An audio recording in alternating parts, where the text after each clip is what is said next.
inventor and designer of Treez tree tents. Our folks have been asking for a sample of our videos of our models, so we're going to show you 3 different models today that we've got that are pretty representative of everything we've got. This is our very top of the line Omega. We call it a 2+. We've had 3, 4, 5 people in it with kids, but it sleeps 2 very comfortably, and as we say, like an elven castle in the woods for a prince and his lady. I'm going to give you a little tour of it. First thing I usually do is pull my boots off. I like to keep the tent clean. Kind of a neat freak, I guess. And I usually use one of the places around the tent to hang them. We aren't going to demonstrate the flies today, but the flies will spread wide over the tent and will keep things that are close to the tent dry once they're deployed. So I often hang brought myself a set of camp mocks, which I usually take backpacking with me or around the camp. And I use the corner ring or the edge of the tree lines or any spot here.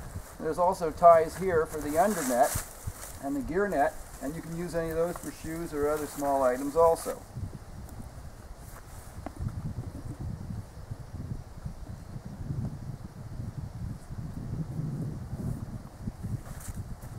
And again, these will be covered by the fly and protected from the weather.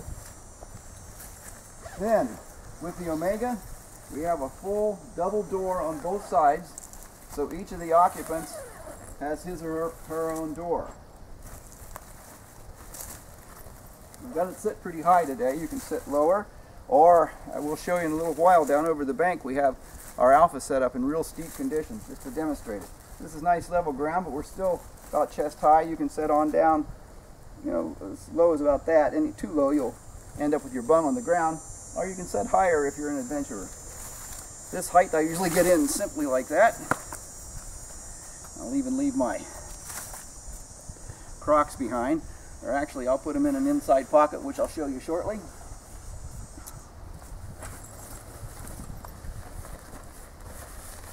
And these can be rolled up, and there's a tie for them while you're setting up camp or if you're in good bug-free weather.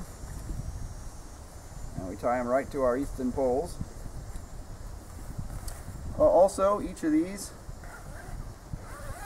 if you want your screen open but your panels put away, you can do this instead. And there's 3 or 4 of these along here that just use a hook and loop tape to put the screen away. And then you can close your screen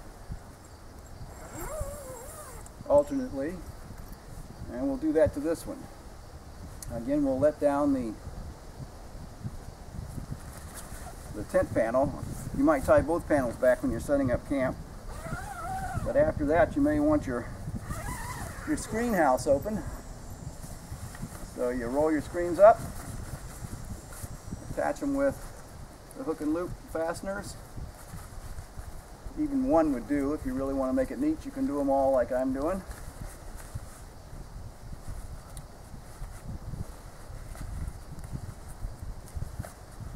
And then you've got a full screen house in the woods. Very nice for getting away from the bugs.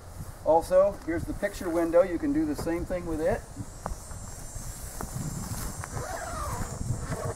You can let this window down just part way.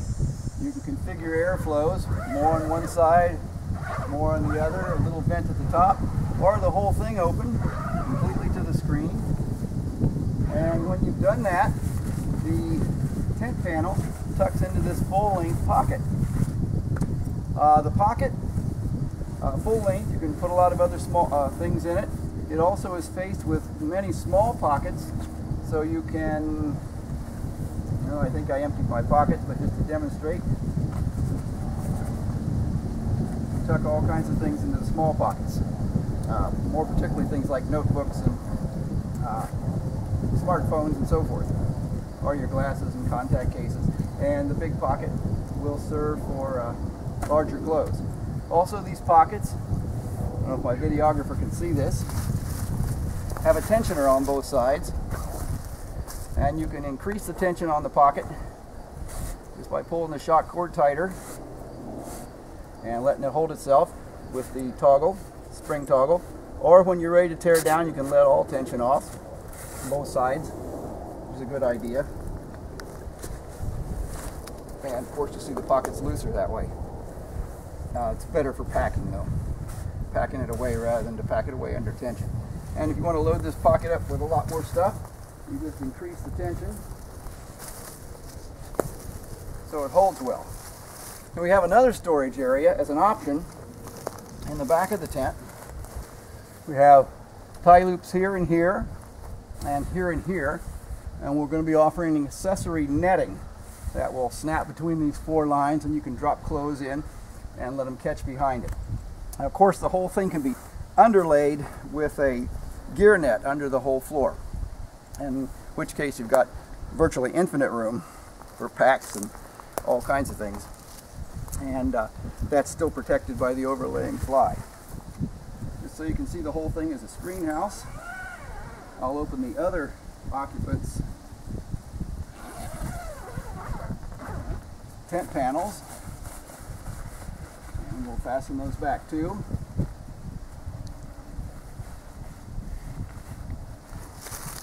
You may be able to see Lake Champlain. We're high on a very steep place over the lake on this September day. And you see now we have a deep wood screen tent. Away from bugs, out in the deep woods. Off the ground, no frame. All of our stability is achieved by tension. We have a tensioner that tensions in all 3 directions at once, and a final tensioning is added by our head side D-ring straps, which we'll show you when I climb back out. And so there you have it. Now this sleeps 2 easily. We've had 3 or 4 or 5 in it sitting around. One of our head ring D-ring straps, the middle one, which I'll show you when I climb out, tensions the middle. You can let it off completely and just use the 2 side ones if you want to be cozy. But if you want bunks, a couple different things will happen. A solo person using this can lay right on the center tension strap, tension from the outside, and it provides really good lumbar support. Or you'll notice if you just roll one way or other off of it a little bit, you'll find yourself in a bunk situation because we tightened that strap on the outside. So there's 2 different bunks completely, and the sleepers stay apart. Now, we also have a overhead light loop for an LED light, plenty of headroom. Of course, the headroom changes a little bit as you move around. That's one of the peculiarities of an off-the-ground tent, a flexing, movable tent without a frame. If we added a frame to this, we'd add probably 20 pounds like a portaledge. This is completely frameless, and as I said, our tensioner works in 3 directions at once to tense it. So let's take a little tour outside now.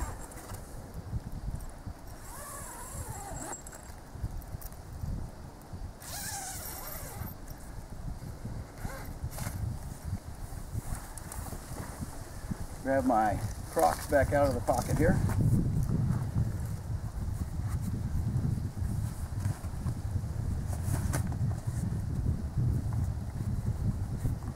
And I'll show you a little bit more of the model.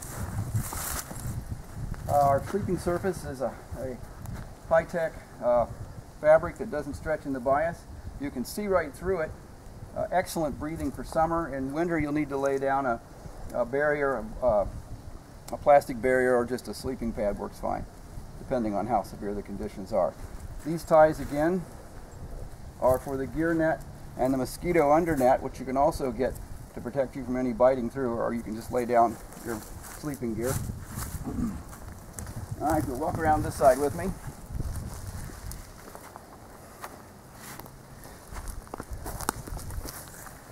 On our big model, we have a 5-to-1 tensioner with marine hardware, ultralight, ultra strong, and stainless and composites, and our tensioner plate and backup safety cleat. These are Dyneema lines. This is about I think about a 5,600 pound test line, and this is about 7,800 pound test line. These are the tree lines, and this is called the tensioner line for obvious reasons. It's a 5-to-1 tensioner, but because it takes turnbacks through the tree saver bands at the side, it becomes essentially about a 10-to-1 tensioner, minus a little friction perhaps. So if you can apply 100 pounds of tension to the tensioner line when you're setting up tension, you're going to get about 1,000 pounds of tension. These are Easton aluminum poles. Half the weight, twice the strength of fiberglass is the rule of thumb. And I'll walk around this side. And here's the other occupant's entry. Exactly the same. Allows you to get in and out with minimal disturbing of the other person. A slight movement, but they have their own bunk, and it soon becomes intuitive and comfortable to feel the other person moving in their sleep. It's no big deal. Here we have the carabiner. One carabiner is in use. For the tree saver, the foot-end tree saver band. We call these tree saver bands because that's exactly what they do. They protect the bark of the tree from any harm. This is a 6,600 pound polyester line, so it has minimal stretch, virtually static. Almost nothing is completely static, but virtually. You do set the tree saver, the length of the tree saver band for the foot end in order to leave yourself the right amount of tensioning at the front.